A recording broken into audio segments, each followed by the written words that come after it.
स्वागत है आपका। मैं हूं आपके साथ सुमित शर्मा। विधानसभा चुनावों के बाद अब बारी है लोकसभा चुनाव की, जिसकी तैयारियों में बीजेपी कांग्रेस दोनों ही दल जुट चुके हैं। दोनों ही दल अपनी अपनी रणनीति बनाने में लगे हुए हैं। लोकसभा चुनावों में दोनों ही दल क्या कुछ नया कर सकते हैं, ये जानने के लिए हमारी खास रिपोर्ट देखें।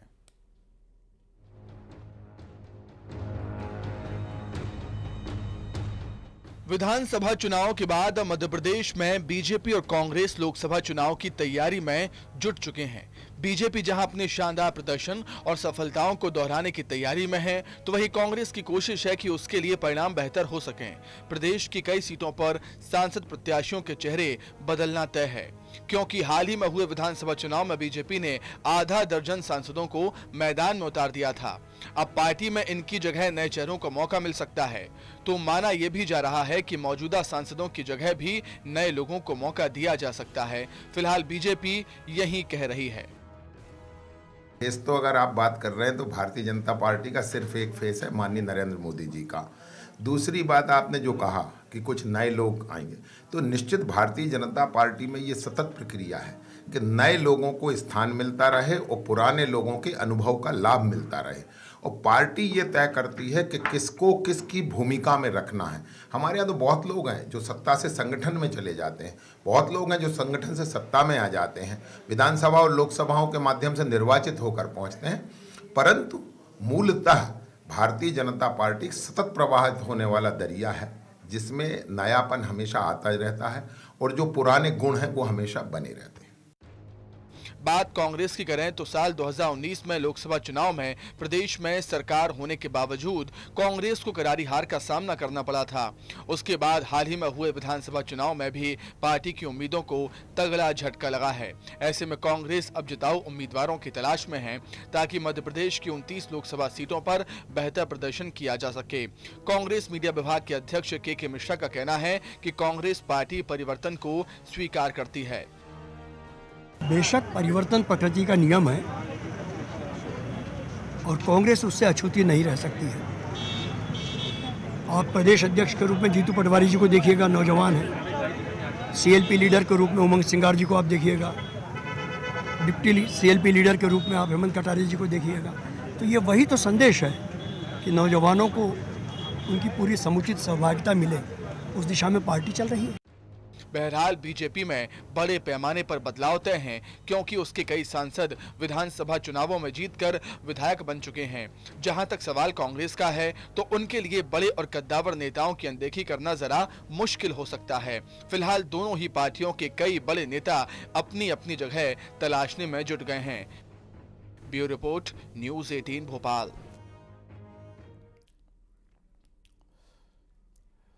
राहुल गांधी की भारत जोड़ो न्याय यात्रा के असम पहुंचने पर विवाद शुरू हो गया।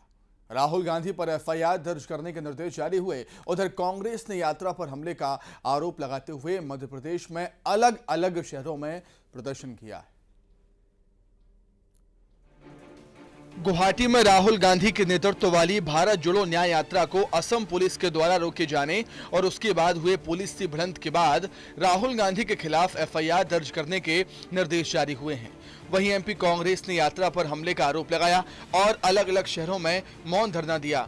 भोपाल के रोशनपुरा चौराहे पर कांग्रेस के धरने में प्रदेश अध्यक्ष जीतू पटवारी, नेता प्रतिपक्ष उमंग सिंघार, दिग्विजय सिंह जैसे नेता शामिल हुए। आपको जो अधिकार दिया है कांग्रेस पार्टी ने, अंबेडकर ने, भारत के संविधान ने अपने मत डालने का, भारतीय जनता पार्टी इस विचार से की भावना से कभी आत्मसात नहीं होती है। उनके जितने संगठन है उनमें नैतिकता के आधार पर भी कभी लोकतंत्र की व्यवस्था नहीं होती है। तो हम आपके आम जनता के, भारतवर्ष के वोट डालने के मत की रक्षा की अपील इस यात्रा के माध्यम से हो रही है। रामराज की बात करते हैं, ये यही रामराज है। हम अकेले मंदिर में जाएंगे और किसी को नहीं जाने देंगे। यही अन्याय के खिलाफ भारतीय कांग्रेस, राष्ट्रीय कांग्रेस पार्टी भारत जोड़ो न्याय यात्रा चला रही है। अन्याय के खिलाफ, न्याय के पक्ष में। विरोध इंदौर में भी जताया गया। बड़ा गणपति चौराहे पर सुभाष प्रतिमा पर कांग्रेस कार्यकर्ताओं ने मौन धरना दिया। असम के मुख्यमंत्री हेमंत बिस्वा ने, उनको वहां प्रवेश नहीं करने दिया गया, उनके काफिले पे हमला किया गया। यह दुर्भाग्यपूर्ण है। किसी एक व्यक्ति का विशेष अधिकार नहीं है कि वो राम मंदिर में जाए। राहुल गांधी की भारत जोड़ो न्याय यात्रा गुवाहाटी पहुंची है। गुवाहाटी में प्रवेश करने पर जब पुलिस ने रोका, तब कांग्रेस कार्यकर्ता पुलिस से भिड़ गए और इस दौरान काफी झड़प हुई। अब इस मामले पर सियासत लगातार जारी है।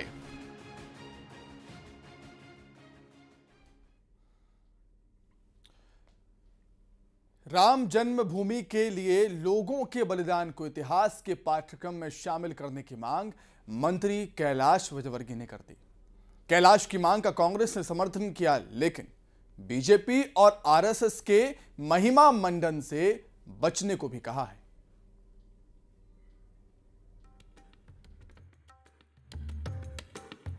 अयोध्या में बने राम मंदिर में रामलला की प्राण प्रतिष्ठा हो गई है, लेकिन ये 500 सालों के लंबे संघर्ष के बाद हुआ है।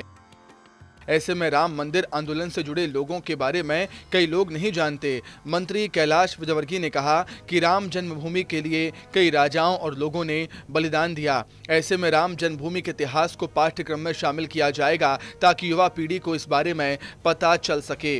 बड़ा इतिहास है लंबा।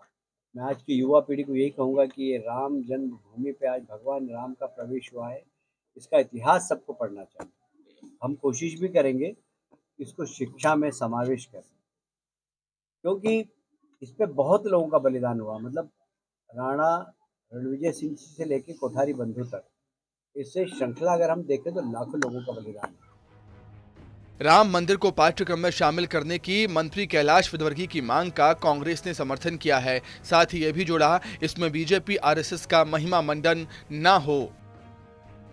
निश्चित रूप से किया जाना चाहिए, स्वागत योग्य उनका विचार है, लेकिन सबसे बड़ी बात है इसमें कहीं ऐसा ना हो कि कैलाश विजयवर्गीय की जो मंशा दिखाई दे रही कि इसमें भारतीय जनता पार्टी और आरएसएस को महिमा मंडित किया जाए। राम जन्मभूमि का जो आंदोलन चला उसमें वस्तु स्थिति पूरी बताई जाए, किस तरह राजीव गांधी जी ने मंदिर के पट खुलवाए थे, किस तरह तत्कालीन गृह मंत्री बूटा सिंह जी ने शिलान्यास किया था विश्व हिंदू परिषद के साथ, किस तरह शंकराचार्य ने भी दिशा निर्देश दिए थे कि धार्मिक सब जो रीति रिवाज उसके अनुसार मंदिर की प्राण प्रतिष्ठा की जाए। सब चीजों की वास्तविकता बताते हुए इसका पूरा पाठ्यक्रम में शामिल किया जाना चाहिए। मतलब कुल मिला के सीधी बात है, अगर पाठ्यक्रम में आप शामिल करते हो, सत्यता जो है पूर्णतः बतानी जानी चाहिए, ना कि भारतीय जनता पार्टी और आरएसएस को महिमा मंडित करते हुए पाठ्यक्रम बनाना चाहिए।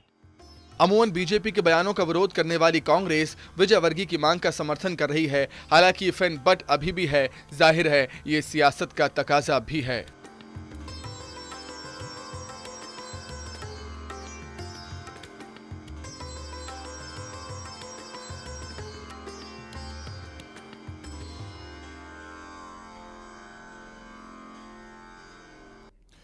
अयोध्या में राम भक्तों का सैलाब उमड़ चुका है।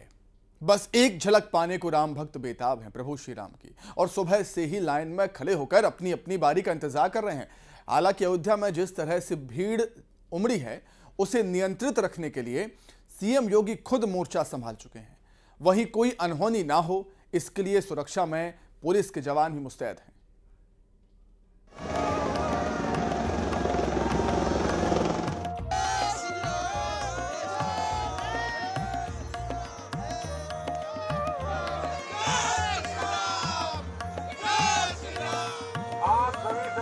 से साधन अनुरोध है कि आप कृपया करके अपनी अपनी साइड पे चलें।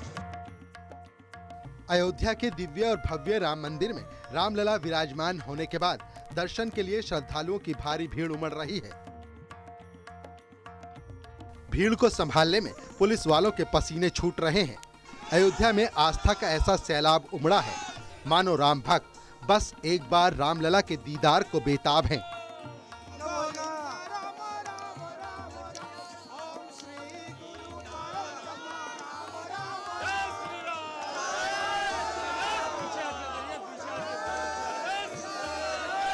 बनारस आए हैं सर। कब से लाइन में लगे हैं? सर आज सुबह 8 बजे से। आप कहाँ से आए हैं? असम।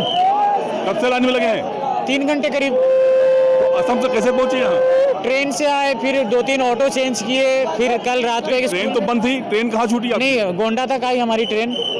फिर गोंडा से ऑटो लिए, ऑटो से आके फिर स्कूल पे एक रात स्टे किए, फिर पैदल चल के फिर यहाँ आए। हाँ। तो कैसे यार, रास्ता तो बंद है? रास्ता कहाँ बंद है, चालू तो है बाईपास वाला। अच्छा, हाँ भाई रास्ते चालू है, सब लोग आ रहे पैदल आ रहे हैं हैं। क्या? हाँ पैदल आए हैं नए घर से, पैदल आ रहे हैं। हाँ। दर्शन के लिए उमड़े हुजूम का अंदाजा इस बात से लगाया जा सकता है कि दोपहर में शयन के लिए बंद किए गए भगवान रामलला के कपाट 1 घंटे पहले ही खोल दिए गए। रामलला के शयन के लिए पट दोपहर 12:30 बजे से 2 बजे तक बंद रहने थे, लेकिन भीड़ के चलते 1 बजे ही खोल दिए गए। लोगों को दर्शन के लिए छोटे छोटे ग्रुपों में भेजा गया, लेकिन भक्त मानने को तैयार नहीं। मर्यादा पुरुषोत्तम भगवान राम की नगरी अयोध्या में बने भव्य दिव्य राम मंदिर में प्रभु राम की प्राण प्रतिष्ठा के बाद आप देख सकते हैं कि अयोध्या में देश के विभिन्न प्रांतों से लाखों की संख्या में जो राम भक्त हैं वो दर्शन के लिए अयोध्या पहुंच चुके हैं। ये जो आपको राम भक्तों की कतारें दिख रही हैं, ये देर रात से ही इसी तरह दर्शन पूजन का सिलसिला जारी है और देश के विभिन्न प्रांतों से लाखों की संख्या में जो राम भक्त हैं वो इस वक्त अयोध्या पहुंचकर प्रभु राम का दर्शन पूजन करते हुए नजर आ रहे हैं। इस दौरान आप देख सकते हैं कि मुख्यमंत्री योगी आदित्यनाथ के निर्देश पर कड़ी सुरक्षा व्यवस्था के इंतजाम किए गए हैं। एक और पुलिस, पीएसी, आरएएफ, आईटीबीपी जैसे तमाम सुरक्षा बलों के जवानों को यहां पर तैनात किया गया है। इस बीच मंदिर में बढ़ती भीड़ को देखकर एटीएस और आरएएफ के जवानों को रामलला मंदिर के अंदर भेजा गया। भारी भीड़ को देखते हुए कुछ देर के लिए रामलला के दर्शन को रोक भी दिया गया। श्रद्धालुओं की आड़ में कोई गड़बड़ी न फैला सके, इसीलिए एटीएस कमांडो की टीम और आरएएफ को चेकिंग और सुरक्षा में मुस्तैद किया गया। वहीं सीएम योगी भी लोगों से अपील कर रहे हैं, शांति बनाए रखें।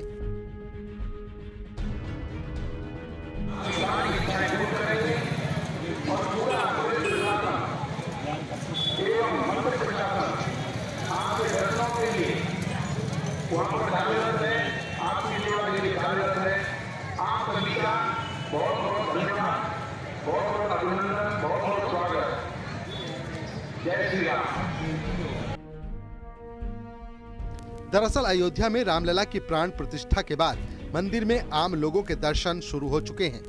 रात 3 बजे से ही दर्शन के लिए श्रद्धालुओं की भारी भीड़ उमड़ी है। रामलला के दर्शन के लिए कई राज्यों से लोग पहुंचे हैं, जिनकी तादाद लाखों में है। हालांकि स्थानीय प्रशासन की तरफ से भक्तों को दर्शन कराने के लिए सभी व्यवस्थाएं की जा रही हैं। स्थिति नियंत्रण में है, लेकिन कोई अनहोनी ना हो, इसके लिए राम भक्तों को 10 से 15 दिन बाद अयोध्या जाने की अपील की जा रही है और सीएम योगी खुद मोर्चा संभाल चुके हैं। Bureau report, news 18।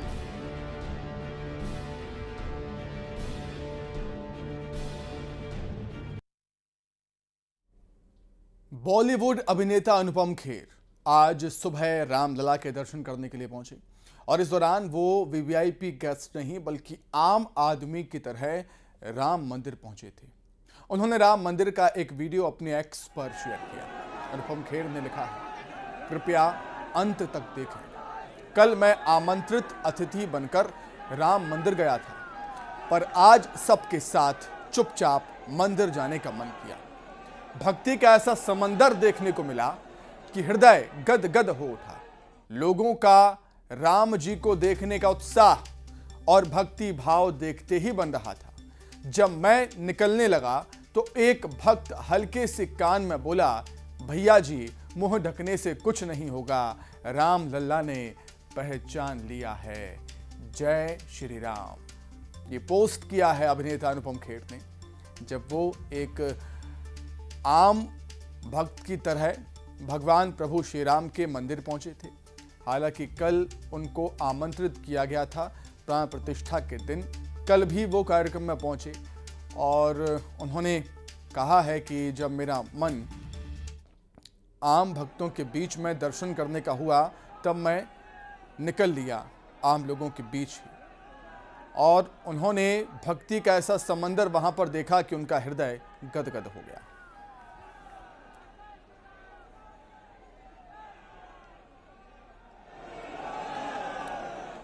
प्राण प्रतिष्ठा की खुशी और जश्न को लेकर ही सोशल मीडिया पर चीन के बॉर्डर का एक वीडियो सोशल मीडिया पर वायरल हुआ है। वीडियो को लेकर कहा जा रहा है कि चीन सेना के जवान भारतीय सेना के जवानों के साथ जय श्री राम के नारे लगा रहे हैं।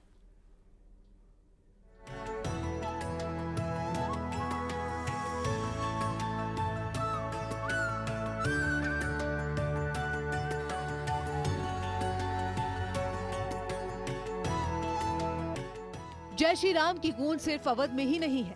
जय श्री राम की गूंज सिर्फ देश के शहरों में ही नहीं है, बल्कि प्रभु का नाम भारत और चीन की सीमा को भी गुंजायमान कर रहा है।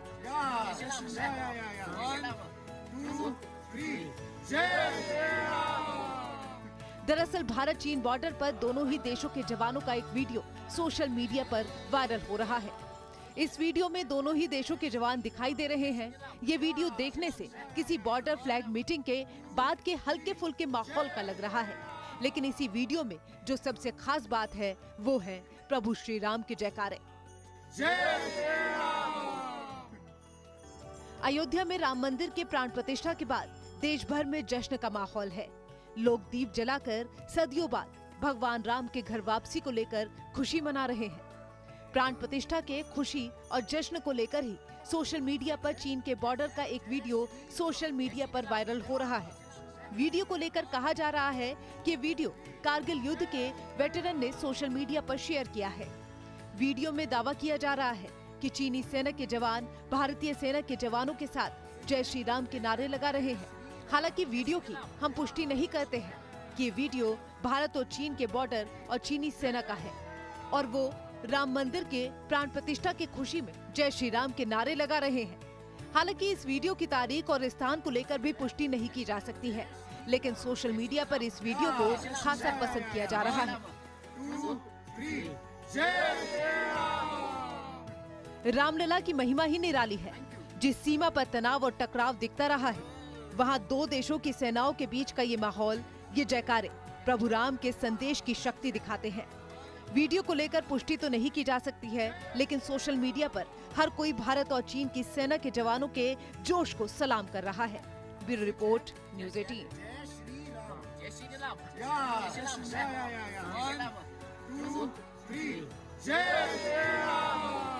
ये भव्य राम मंदिर साक्षी बनेगा भारत के उत्कर्ष का, भारत के उदय का। ये भव्य राम मंदिर साक्षी बनेगा भव्य भारत के अभ्युदय का, विकसित भारत का।